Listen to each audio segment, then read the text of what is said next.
కిత్వాడ తాతానగర్కి సంబంధించి ఇక్కడ శ్మశాన వాటిక ఉంది. ఈ శ్మశాన వాటిక భువనగిరి మున్సిపాలిటీకి సంబంధించి దాదాపు 10-12 వార్డులకు యూజ్ అవుతుంది. అంటే సగం భువనగిరి అంటారు, సగం భువనగిరి కాకుండా 1/3 భువనగిరి, 3వ వంతు భువనగిరి మున్సిపాలిటీ ఇటుకే శ్మశాన వాటికకు వస్తారు. మరి ఇక్కడికి సంబంధించిన వసతులు చూస్తే స్థలం అంత లేదు. ఇక్కడ మరి ఎవరో వెంచర్ రోడ్డు గోడ అడ్డం పెట్టిండు, ఇన్క్రెడిబుల్ ఉన్నట్టు. ఇక్కడ బోర్ లేదు, నీటి వసతి లేదు, బర్నింగ్ ఘాట్స్, శ్మశాన ఘాట్ ఉంటుంది కదా ఘాట్స్, ఆ బర్నింగ్ ఘాట్స్ లేవు. వీడికి రావాలంటే రోడ్ లేదు. భువనగిరి అలుగు, ఆ చెర్ల అలుగు పోతే ఆ అలుగు ఆడికెళ్ళి పోతుంది. అన్ని కంకర రాళ్ళు తేలినాయి, నల్ల రాళ్ళు తేలినాయి. నడుచుకుంటూ రావాలంటే కష్టం ఉంది, నీళ్లు పోతూనే ఉన్నాయి. సో ఇది కాదు మనకు ఉండాల్సింది. చిన్న చిన్న ఊర్లలో కూడా శ్మశాన వాటికి అయినాయి. మరి గత 5-10 ఏళ్ళకెళ్ళి ఎవరు ఏం చేసారో ఎందుకు పట్టించుకోలేదు. సో దీని మీద ఈరోజు 12th వార్డుకి వెళ్ళి మొదలుపెట్టినాం. అక్కడ YSR function hall back side అక్కడ కూడా రోడ్డు డ్రైనేజ్ సూచించడం, ప్రతి వార్డులో ప్రతి దగ్గర ఏమేమి లోపాలు ఉన్నాయి అవన్నీ కూడా చూస్తూ అవన్నిటిని ఎస్టిమేషన్ ఇస్తూ ఆ లోపాలన్నీ సరిదిద్దుతూ అభివృద్ధి కార్యక్రమాలు చేస్తున్నాం. సరే ఇక్కడికి వస్తే ఇది అతి ముఖ్యమైనది 1/3 భువనగిరికి సంబంధించిన శ్మశాన వాటికను ఇక్కడ గోడ అడ్డం పెట్టి ఆ వెంచర్ ఆయన ఆ గోడ తీశారు. ఆ గోడ తీసేసి ఈ ల్యాండ్ ఆడదానికి ఎక్స్టెన్షన్ చేసుకుంటాం ఆ కంపల్సేట వరకు. ఇది బఫర్ ఏరియా ఇది. ఓకే, అయితే శ్మశాన వాటికలకు ఎప్పుడైనా కూడా దీనికి ఏమంటారు ఎగ్జంప్షన్ ఉంటుంది. శ్మశాన వాటికలు ఎప్పుడైనా వాగులు ఎంబడి, గోదావరి ఎంబడి కూడా ఉంటాయి, ఆడ గంగ ఎంబడి కూడా ఉంటాయి. ఇక్కడ భువనగిరి షర్లో కూడా అట్లనే ఉన్నాయి. ఇక్కడ ఇది అంటే మంచిది కూడా ఇట్లనే ఉంటాయి వెంకటకెళ్ళి కూడా. సో ఇది సాంప్రదాయం ఇది.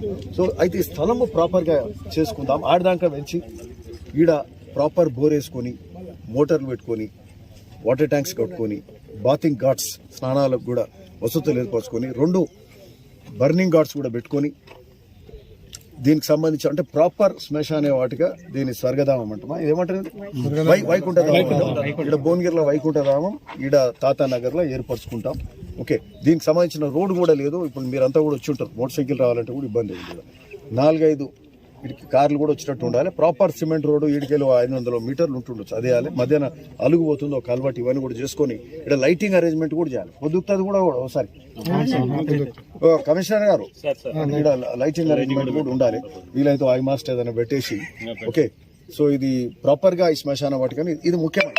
ఓకే, సో ఈ విధంగా ఇది మోస్ట్ ఇంపార్టెంట్. ఈ శ్మశాన వాటికి మీద దృష్టి పెడుతున్నాం.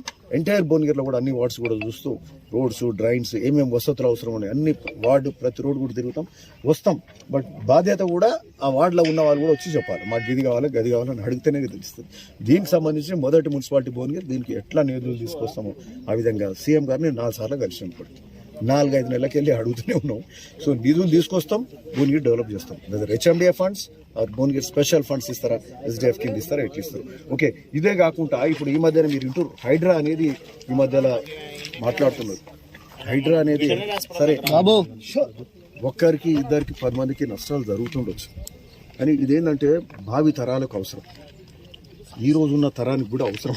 ఫ్లడ్స్ వస్తే వేలాది మంది ఇల్లు కొట్టుకపోతున్నాయి, ఇల్లు మునుగుతున్నాయి. ఆ వరదలు వస్తాయి. మన ఖమ్మం చూసినాం, విజయవాడ చూసినాం, అది పరిస్థితి ఉంది. అదేగాక చెరువులు, కుంటలు, కాలువలు అనేటి మనుషులు బతుకుతున్నాం, మంచిగానే ఉంది, అంతా బాగానే ఉంది. కానీ ప్రకృతి కూడా ఉండాలి. ప్రకృతి ఉంటేనే మనం కూడా జనం కూడా అంతా మంచిగా బతకడానికి ఆస్కారం ఉంటుంది.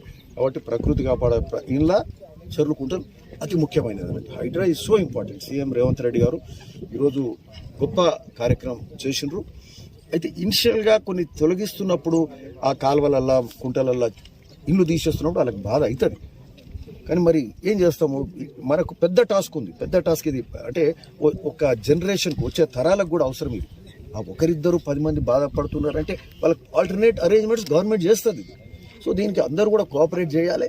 ప్రభుత్వం కూడా, అధికారులు కూడా కొంచెం జాగ్రత్తతో చేయాలి. వాళ్ళ మనసులు నొప్పించకుండా, బాధ పెట్టకుండా అది కూడా చేయాల్సిన అవసరం ఉంది.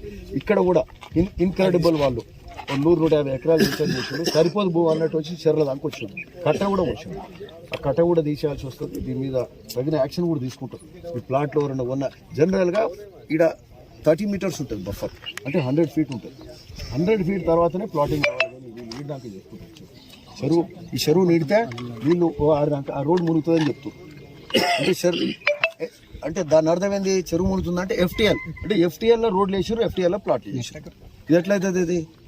సో ఇది రాంగ్. ఇది ఇవన్నీ కూడా కరెక్షన్ చేయాల్సిన అవసరం ఉంది. దీని మీద కమిషనర్ గారు ఉన్నారు, మున్సిపల్ చైర్మన్, రెవెన్యూ అధికారుల మీద కూడా దృష్టి పెట్టి ఎనీవే మేము వచ్చిన టాస్క్ ఇప్పుడు ఇది ఇంపార్టెంట్. ఈ చెరువు కూడా ఈ సమస్యలు ఇవి ఉన్నాయి, కానీ ఇది సెటరేట్ చేస్తూ ఈ శ్మశాన వాటికను మంచిగా తీర్చిదిద్దుకుందామని ఈ సందర్భంగా బోనీరు పట్టణంలో కూడా మాట్లాడతాం, సామరస్యంగా అన్ని చేసుకుంటాం.